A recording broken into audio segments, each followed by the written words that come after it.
On est peut-être à l'aube d'une récession. Il y a plein de médias qui sont en train d'en parler. La bourse baisse, les cryptos baissent et on a en plus de ça de l'inflation. Ce qui est à mon avis la pire chose puisque généralement l'inflation c'est ce qui va toucher les personnes les plus modestes. Quand le prix d'une baguette de pain passe de 1 euro à 2 euros, une personne qui a beaucoup d'argent ça change pas grand chose, c'est toujours 2 euros. Mais une personne qui a quelques dizaines d'euros près tous les mois, ça a un gros impact. La même chose dans les magasins, à la pompe à essence, etc. Et donc on va peut-être vivre une période de récession. La question c'est quoi faire et dans quoi investir? Comment placer son argent pour éviter qu'il perde de l'argent? Pour ma part, je vais essayer de sortir tout mon cash des banques. Et dans cette vidéo, j'aimerais vous expliquer pour quelles raisons et quelles stratégies je vais mettre en place pour placer mon argent afin que non seulement je ne sois pas impacté par la récession, mais qu'en plus de ça, il me permette de gagner de l'argent et tout ça avec le moins de risques possible puisque je suis un investisseur qui n'aime pas avoir un gros gain en ayant des gros risques, mais avoir de petits gains sûrs avec presque aucun risque. Pourquoi je vais retirer mon argent des banques? Parce que tout simplement, les banques aujourd'hui ne rapportent absolument rien. Quand vous mettez votre argent dans une banque, elle va vous promettre avec un livret A 1,5%, 2% vraiment si on est sur des top niveaux. Le problème, c'est qu'on a une inflation qui est à 5, 8%, 10% à certains endroits et même bien plus dans certains pays d'Europe. Et donc forcément, on place notre argent dans une banque qui nous rémunère 2% par an. À côté, il y a de l'inflation à 8%, donc on perd 6% tous les ans. Le truc, c'est qu'aujourd'hui, il existe des solutions pour placer votre argent afin d'éviter qu'il fonde dans un compte en banque, mais pas forcément en prenant des risques. Vous n'êtes pas obligé d'aller investir dans la dernière crypto à la mode comme beaucoup de personnes vous le montrent aujourd'hui sur Internet ou d'investir dans des actions qui peuvent s'effondrer du jour au lendemain. On a vu dernièrement Meta, donc de Facebook, s'est effondré et donc a fait perdre beaucoup d'argent aux investisseurs. Ça, c'est quand vous investissez dans des actions. Mais il existe d'autres possibilités, d'autres solutions. Et aujourd'hui, j'aimerais vous partager 3 méthodes dans lesquelles je vais placer mon argent dans cette période de récession potentielle à venir afin de me protéger et de gagner de l'argent. Si ce genre de vidéo vous intéresse, je vous invite à vous abonner, à me mettre un like et on démarre tout de suite. J'aimerais démarrer par la première chose dans laquelle je vais mettre mon argent qui est inspiré de ce que dit Ray Dalio. Ray Dalio, c'est un des plus grands investisseurs au monde. Il gère des milliards d'investissements pour justement des fonds d'investissement. Et Ray Dalio, en fait, explique la chose suivante. Une économie, c'est quelque chose qui bouge régulièrement. Il y a des gens qui font des crédits, des gens qui dépensent, etc. Et Ray Dalio explique qu'il y a une chose, la plus importante, qui va vous permettre de vous protéger dans n'importe quelle situation économique, qu'on soit en hausse, qu'on soit en baisse, etc. Et cette chose, c'est tout simplement votre productivité. C'est quelque chose qui, peu importe ce qu'il va se passer dans le monde, si vous êtes productif, si vous créez de la valeur, si vous créez un business, si vous faites quelque chose qui génère de l'argent, vous allez pouvoir tout simplement contrer cet effet. Je vous donne un exemple. Imaginons qu'aujourd'hui, on a tout simplement une évolution des prix et qu'on n'arrive plus parce qu'on a un petit salaire à acheter des choses du quotidien. Eh bien, c'est simple. Vous prenez, grâce à la productivité, du temps sur votre journée pour travailler plus, pour créer un business, pour gagner plus d'argent, pour apprendre de nouvelles choses qui vont vous permettre d'augmenter votre productivité et donc de gagner plus. Et donc, en fait, en définitive, le plus important dans n'importe quelle situation économique, c'est notre productivité, nous-mêmes. Comment on va utiliser notre temps, nos ressources et les différentes choses qu'on va pouvoir créer pour gagner plus d'argent. D'ailleurs, exactement ce que je vais faire. Aujourd'hui, j'ai un business et je vis à 100% de mon business sur Internet. Au lieu de simplement investir mon argent dans des trucs passifs, on y reviendra juste après, je vais l'investir dans mon business pour augmenter la productivité de mon business, avoir plus d'employés par exemple qui vont travailler pour moi pour développer le chiffre d'affaires, investir dans des coachings, des formations, des masterminds pour augmenter les compétences et augmenter le chiffre d'affaires, etc., etc. C'est donc l'une des premières choses, d'ailleurs la source d'investissement principale dans laquelle je mets mon argent. Deuxième point extrêmement important, et là c'est un conseil qui vient non pas de Ray Dalio mais de Warren Buffett. Je pense que je n'ai pas besoin de le présenter, c'est un des hommes les plus riches du monde qui gère un fonds d'investissement qui l'a rendu multimilliardaire. Warren Buffett ne conseille même pas à ses propres enfants d'essayer d'investir comme il le fait.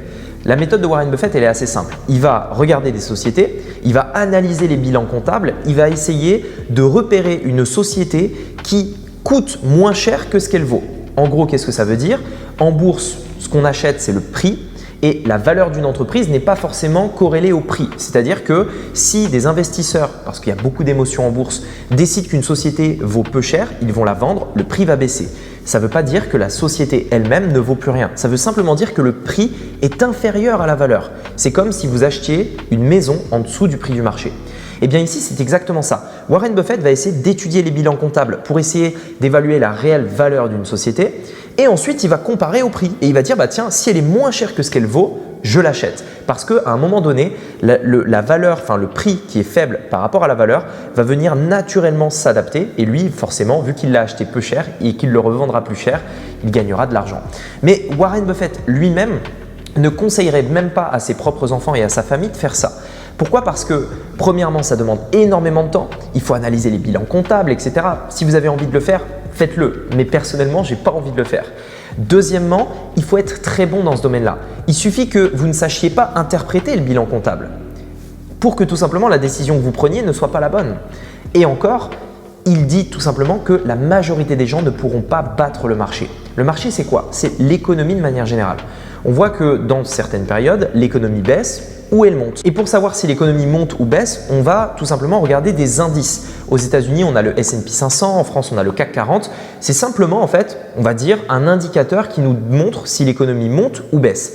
Et tous les ans, l'économie croît de tel pourcentage. Par exemple, elle prend 10% l'année d'avant, 15% par rapport à l'année d'avant, etc.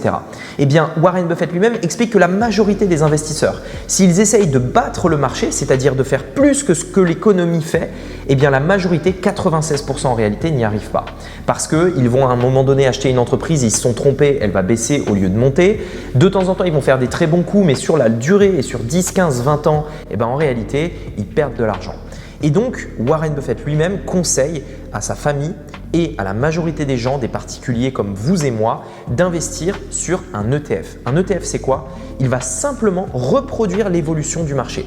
Techniquement, on ne peut pas acheter le marché. En France, on a le CAC 40, mais on ne peut pas acheter le CAC 40. Ça représente les 40 plus grosses sociétés françaises. On ne peut pas l'acheter directement.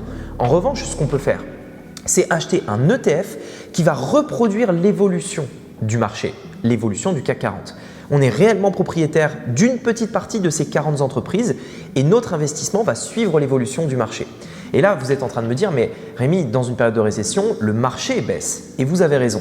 Mais l'intérêt, c'est quoi? C'est que quand on investit sur le S&P 500, le CAC 40, etc., en tout cas un ETF qui va reproduire cette évolution, on va investir aussi bien quand le marché monte, mais également quand il baisse. Et quand il baisse le marché, on achète moins cher, c'est les soldes. Et quand il monte, on va gagner de l'argent parce qu'on a acheté peu cher, mais on va continuer d'acheter jusqu'à ce qu'il monte, etc. En fait, l'avantage, c'est quoi? C'est d'investir toute l'année. Vous investissez quand ça baisse parce que vous payez moins cher. Vous investissez quand ça monte, vous allez payer plus cher, mais vu que le marché monte, vous allez potentiellement gagner de l'argent.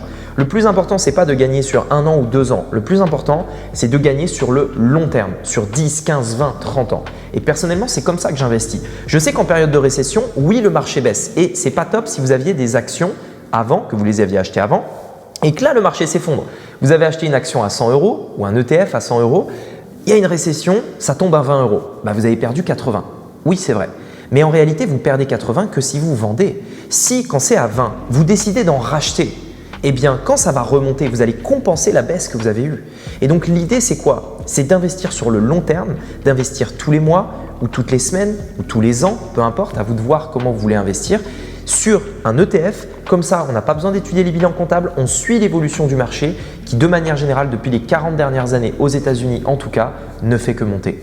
Voilà donc dans quelle méthode, dans quelle stratégie je vais tout simplement investir mon argent. La troisième solution, ce n'est autre que les obligations. Les obligations aujourd'hui, moi je vais le voir vraiment comme une sorte de compte en banque. Vous l'avez compris, aujourd'hui, laisser son argent dans un compte en banque, c'est clairement pas intéressant parce que vous mettez de l'argent, ça perd de la valeur avec l'inflation, etc.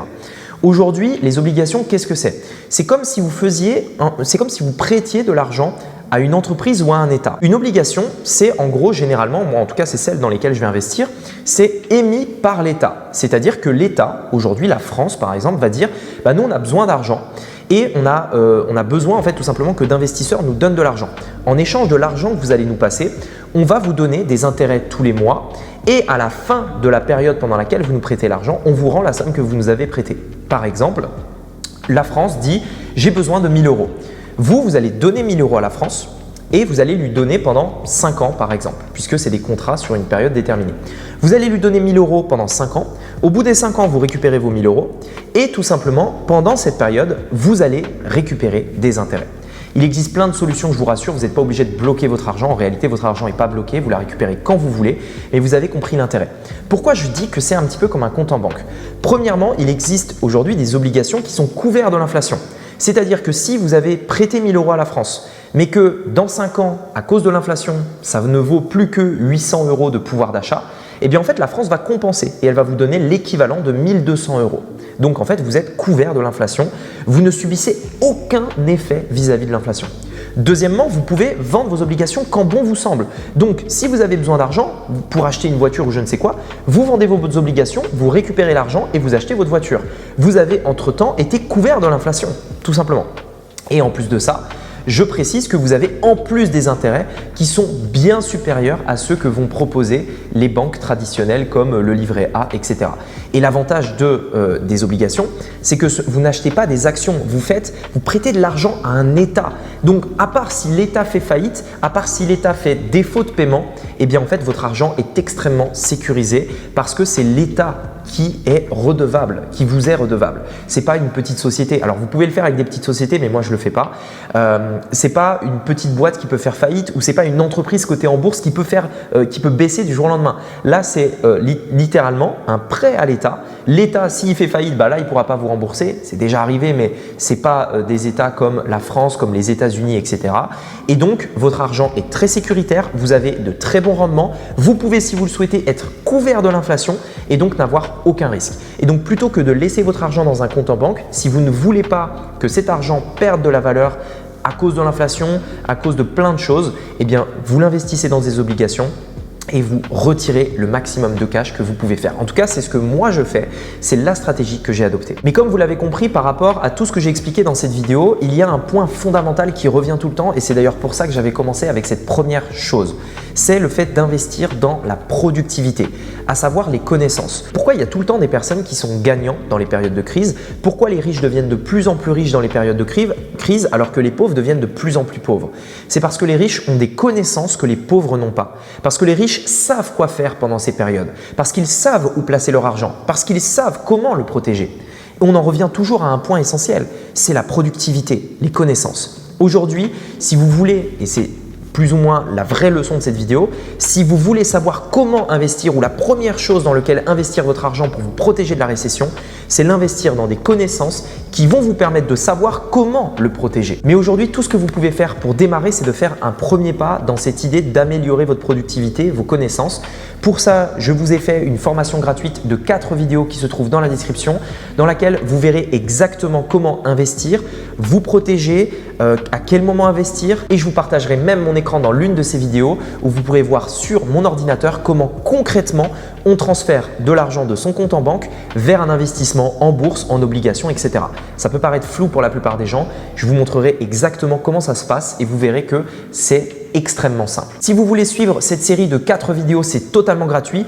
Je vous mets le lien dans la description. Vous pouvez également cliquer sur l'image qui apparaît juste ici sur votre écran. Vous serez redirigé immédiatement sur une page d'inscription. Mettez votre nom, votre email et vous accéderez immédiatement à cette série de 4 vidéos.